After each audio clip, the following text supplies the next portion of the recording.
আজকের আলোচনাটা মানে বেশ গভীর আর একটু অন্যরকম। আমরা একটা বিশেষ ধর্মতাত্ত্বিক লেখা নিয়ে একটু খুঁটিয়ে দেখব। মূল প্রশ্নটা হলো, যারা নিজেদের বিশ্বাসের জন্য শহীদ হন আর এক বিশেষ আত্মিক দেহ পান, তারা কি সবাইকেই খ্রিস্টের নববধূ ভাবা যায়? হ্যাঁ, ঠিক এই প্রশ্নটায় আমাদের কাছে যে লেখাটা আছে সেটা আসলে বাইবেলের প্রকাশিত বাক্য আর তার আশপাশের কিছু পদ নিয়ে বেশ বিস্তারিত আলোচনা। ফোকাসটা হচ্ছে শহীদ হওয়া আর খ্রিস্টের নববধূ হওয়া, এই দুটোর মধ্যে সম্পর্কটা কি। লেখাটা দুটো ভিন্ন ব্যাখ্যা তুলে ধরেছে। আচ্ছা, তাহলে আজ আমরা এই লেখাটার দুটো ভিন্ন দিক, মানে দুটো মত, আর সেইগুলোর পেছনের যুক্তিগুলো বোঝার চেষ্টা করব। শহীদ হলেই কি কেউ সরাসরি নববধূর সম্মান পান, নাকি এর মধ্যে আরও কিছু ব্যাপার আছে? আমরা নিরপেক্ষভাবেই দেখার চেষ্টা করব। আর এই আলোচনার কেন্দ্রে কিন্তু কয়েকটা খুব জরুরি ধারণা আছে। যেমন ধরুন, শহীদ সাক্ষী, মানে যারা বিশ্বাসের জন্য জীবন দিয়েছেন। উৎসিতে সম্ভবত কোরীয় শব্দ শুঙ্কীয় জুঙ্গিন ব্যবহার করা হয়েছে। শরীর পাওয়া যায় সেটা। এছাড়াও মেষশাবকের বিবাহ ভোজ বা অরিনিয়াংয়ে হইন জানছি, এটা একটা বড় মিলনের প্রতীক। আর অবশ্যই খ্রিস্টের নববধূ বা শিনবু, এগুলো সব কিভাবে একটার সাথে আরেকটা জুড়ে আছে সেটাই বুঝতে হবে। আলোচনা শুরুর আগে এই আইডিয়াগুলো একটু সহজ করে নিলে মনে হয় ভালো হয়, তাই না? মানে শহীদ সাক্ষী তো বুঝলাম, যারা প্রাণ দিয়েছেন।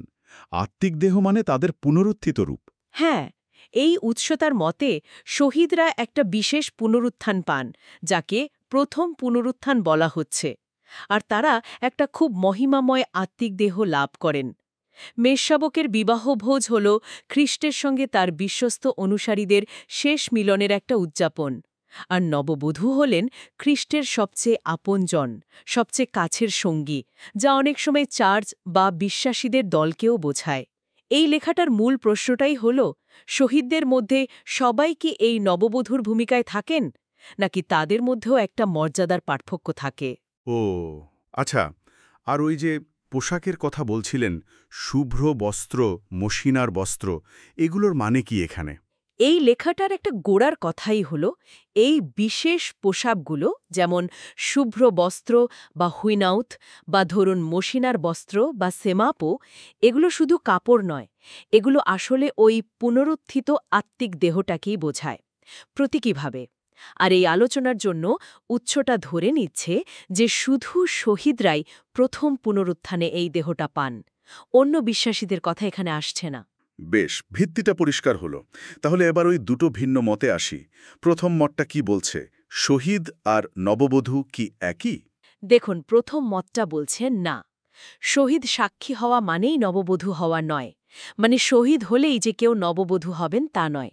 তারা আত্মিক দেহ পেলেন, মেষশাবকের বিবাহ ভোজেও হয়তো গেলেন, কিন্তু অতিথি হিসেবে, কোরিয়ান উৎস অনুযায়ী হয়তো সোনিম হিসেবে, নববধূ হিসেবে নয়। ইন্টারেস্টিং। তার মানে স্বর্গেও একটা শ্রেণীবিভাগ আছে। এই মতের পক্ষে যুক্তিটা কি? উৎস কি বলছে? এই মতটা জোর দিচ্ছে বাইবেলের প্রকাশিত বাক্যের কিছু বর্ণনার ওপর। বিশেষ করে ৭ম অধ্যায়ে একটা বিশাল জনতার কথা বলা হয়েছে, যারা মহাক্লেশ পার হয়ে এসেছেন, সাদা পোশাক পরে ঈশ্বরের সিংহাসনের সামনে দাঁড়িয়ে আছেন। উৎস বলছে এরা অবশ্যই শহীদ, আত্মিক দেহও পেয়েছেন। হ্যাঁ, ওই অংশটা মনে পড়ছে। কিন্তু তারা নববধূ নন কেন? যুক্তিটা কি?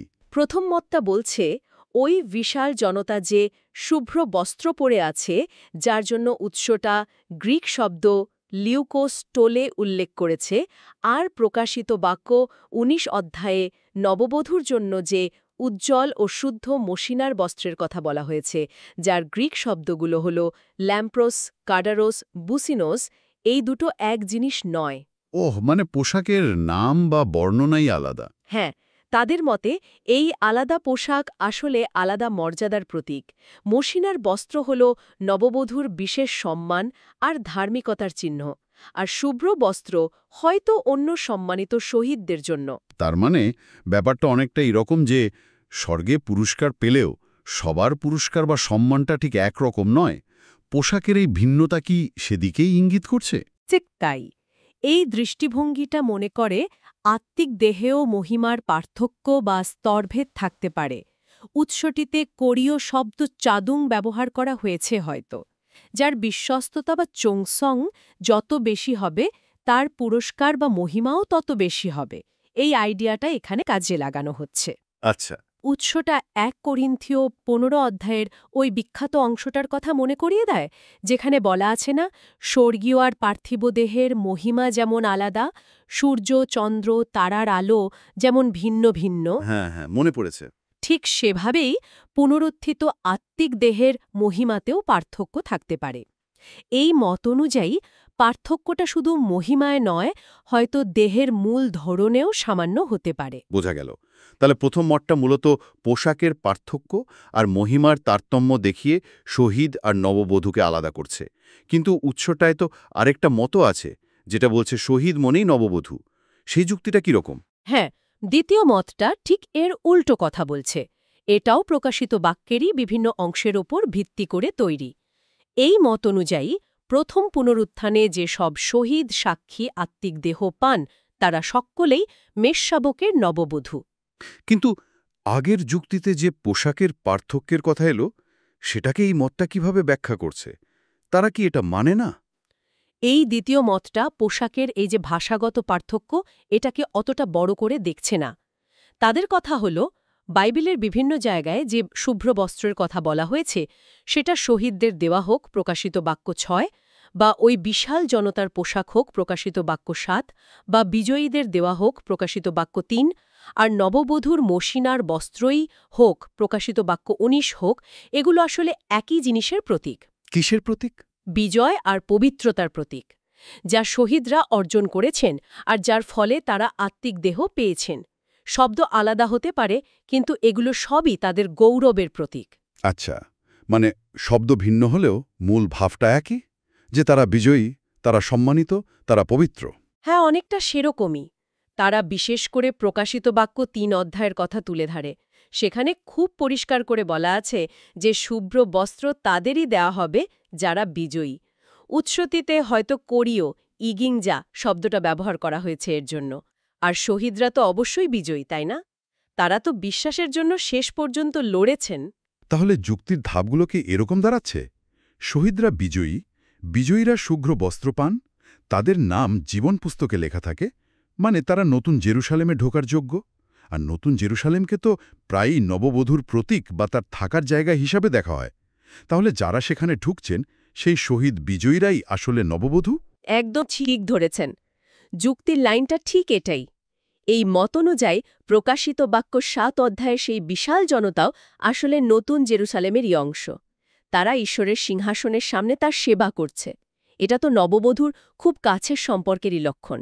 কিন্তু মহিমার পার্থক্যের যে বিষয়টা উঠল, ১ করিন্থীয় ১৫ বা লুক ১৯ অধ্যায়ে যে বলা আছে, বিশ্বস্ততা অনুযায়ী পুরস্কারের পার্থক্য হবে, সেটার কি হবে? এই মতটা কি সেটা অস্বীকার করে? না, অস্বীকার করে না। দ্বিতীয় মতটাও এটা স্বীকার করে। তারা মানে যে বিশ্বস্ততা মানে ছুংছুং অনুযায়ী পুরস্কার বা সাংগুপ বা ধরুন মহিমা বা ইয়ংগংয়ে অবশ্যই পার্থক্য থাকবে। যেমন কেউ হয়তো ১০টা শহরের শাসক হবেন, কেউ ৫টার, কেউ হয়তো রাজা বা যাজক হিসাবে বেশি মহিমায় রাজত্ব করবেন। কিন্তু কি? কিন্তু তাদের মূল পয়েন্টটা হলো, প্রথম পুনরুত্থানে যে আত্মিক দেহটা পাওয়া যাচ্ছে, মানে ইয়ংজক মোম, সেটার মৌলিক ধরনটা সব শহীদের জন্য একই। পার্থক্যটা হচ্ছে মহিমায় বা প্রাপ্ত দায়িত্বে, দেহের আসল প্রকৃতিতে নয়। একটা উদাহরণ দিয়ে বোঝানো যাবে? উৎসটা তারার উপমা ব্যবহার করেছে। যেমন ধরুন, আকাশে কত তারা আছে, তাদের আলোর জোর বা মহিমা কি এক? না, কিন্তু তারা সবাই তো তারা, তাই না? তেমনি সব শহীদই আত্মিক দেহ পান এবং নববধূর অংশ হন, যদিও তাদের মহিমা বা পুরস্কার আলাদা হতে পারে। উৎসতাতে মানুষের দেহের উপমাও আছে। সব মানুষ মাটির তৈরি, কিন্তু তাদের মধ্যে সম্মান বা মহিমার পার্থক্য থাকে। আত্মিক দেহের ক্ষেত্রেও মহিমার পার্থক্য থাকতে পারে, কিন্তু মূল সত্তাটা একই। তার মানে মহিমা আলাদা হলেও নববধূ স্ট্যাটাসটা সবার জন্যই, যারা শহীদ হয়েছেন? এই দ্বিতীয় মত অনুযায়ী হ্যাঁ। তারা আরও একটু এগিয়ে এটাও ভাবে যে এই মহিমা বা পুরস্কারের পার্থক্যটা হয়তো মূলত ওই সহস্র বছরের রাজত্বকালের জন্যই বেশি জরুরি। পরে যখন শেষ বিচার হবে আর হয়তো অন্য বিশ্বাসীরাও যারা শহীদ নন পুনরুত্থিত হবেন, তখন হয়তো একটা অন্যরকম সমতা আসতে পারে। এটা একটু ইশারা দেয় যে শহীদরা প্রথমে যে আত্মিক দেহ পেয়েছিলেন সেগুলো আসলে একই ধরনের ছিল। দুটো মতের মধ্যে পার্থক্যটা খুবই সূক্ষ্ম কিন্তু খুব গুরুত্বপূর্ণ। আচ্ছা, আমরা যে উৎসটা নিয়ে কথা বলছি সেটার লেখক নিজে কোন মতটাকে বেশি জোর দিয়েছেন বা সমর্থন করেছেন? উৎসটার লেখক কিন্তু বেশ স্পষ্ট করেই বলেছেন যে তিনি দ্বিতীয় মতটাকেই সমর্থন করেন। মানে তার মতে প্রথম পুনরুত্থানে আত্মিক দেহ পাওয়া সব শহীদই মেষশাবকের নবধূ। ওই শহীদ সাক্ষী = শিম্ভু। তিনি তার লেখায় উল্লেখ করেছেন নানেউন খিয়নহেরুল জিজি হান্দা, যার মানে হলো আমি এই মত সমর্থন করি। ও আচ্ছা, বেশ। তাহলে পুরো আলোচনাটা যদি একটু গুছিয়ে নিই, আমরা শুরু করেছিলাম এই প্রশ্ন দিয়ে যে বিশ্বাসের জন্য যারা জীবন দিয়েছেন সেই সব শহীদই কি খ্রিস্টের নবধূ? হ্যাঁ, আর আমরা দেখলাম যে উৎসটা দুটো প্রধান ব্যাখ্যা আমাদের সামনে রাখছে। প্রথমটা বলছে না, সবাই নবধূ নন, কেউ কেউ হয়তো খুব সম্মানিত অতিথি। এই মতটা মূলত বাইবেলে পোশাকের যে আলাদা বর্ণনা আছে সেটার উপর জোর দেয়। তারা মনে করে এটা আলাদা মর্যাদা, এমনকি হয়তো আত্মিক দেহের ধরনেও সামান্য পার্থক্যের ইঙ্গিত দেয়। বিজয় আর পবিত্রতার প্রতীক, যা সব শহীদের জন্যই সত্যি। আর নতুন জেরুসালেমে তাদের প্রবেশাধিকারী প্রমাণ করে যে তারা নববধূর অংশ, যদিও তাদের প্রত্যেকের মহিমা বা পুরস্কার আলাদা হতেও পারে। একদম। মূল বিতর্কটা তাহলে দাঁড়াচ্ছে প্রতীকী ভাষার ব্যাখ্যা নিয়ে, বিশেষ করে ওই স্বর্গীয় পোশাকে বর্ণনার মানে কি সেটা নিয়ে। আর এই ব্যাখ্যার ওপর ভিত্তি করে ঠিক হচ্ছে যে পুনরুত্থিত অবস্থায় শহীদদের মধ্যে কি কোনো মৌলিক স্তরভেদ আছে নাকি শুধু মহিমার পার্থক্য। এটাই দুই ব্যাখ্যার গোড়ার কথা। তবে এটা মনে রাখা দরকার, দুটো মতই কিন্তু স্বীকার করছে যে শহীদরা একটা বিশেষ পুনরুত্থান পান এবং ঈশ্বরের কাছে বিরাট সম্মান লাভ করেন। মতভেদটা শুধু ওই সর্বোচ্চ নববধূর মর্যাদাটা নিয়ে। আজকের এই আলোচনাটা থেকে একটা জিনিস কিন্তু খুব পরিষ্কার হলো। ধর্মতত্ত্বের জগতে, বিশেষ করে শেষকালবিদ্যা বা এসক্যাটোলজি নিয়ে যখন কথা হয়, তখন একই শাস্ত্র থেকে কিভাবে দুটো ভিন্ন কিন্তু দুটোই যুক্তিযুক্ত ব্যাখ্যা উঠে আসতে পারে। খ্রিস্টের নববধূ কারা, এই প্রশ্নের উত্তরটা উৎসটা যেভাবে খুঁজেছে তা সত্যি আমাদের অনেক কিছু ভাবায়। এবং এটাও মনে রাখতে হবে, আমরা যে নির্দিষ্ট লেখাটা নিয়ে কথা বললাম সেটা তার নিজের যুক্তির ওপর দাঁড়িয়ে এই সিদ্ধান্তে এসেছে যে প্রথম পুনরুত্থানের সব শহীদই নববধূর মর্যাদায় আছেন। এটা একটা নির্দিষ্ট ব্যাখ্যা, যদিও বেশ গুরুত্বপূর্ণ। সবশেষে একটা প্রশ্ন মাথায় আসছে যেটা হয়তো আমাদের শ্রোতাদেরও ভাবাবে। এই পুরো আলোচনাটা যেমনটা আমরা দেখলাম উৎসটিতে আছে, প্রায় পুরোটাই কিন্তু শহীদ সাক্ষীদের কেন্দ্র করে, মানে যারা বিশ্বাসের জন্য চরম মূল্য দিয়েছেন। কিন্তু যারা শহীদ হননি অথচ বিশ্বস্ত জীবন কাটিয়েছেন, তাদের কি হবে? তাদের অনন্তকালীন অবস্থা বা ভূমিকা সম্পর্কে এই কাঠামো থেকে কি কিছু বোঝা যায়? মানে এই স্বর্গীয় বিন্যাসে তাদের জায়গাটা কোথায়? এটা নিয়ে মনে হয় আরও অনেক প্রশ্ন তোলা যায় যা এই আলোচনার বাইরে। আপনারা বরং এটা নিয়ে নিজেরা একটু ভাবতে পারেন।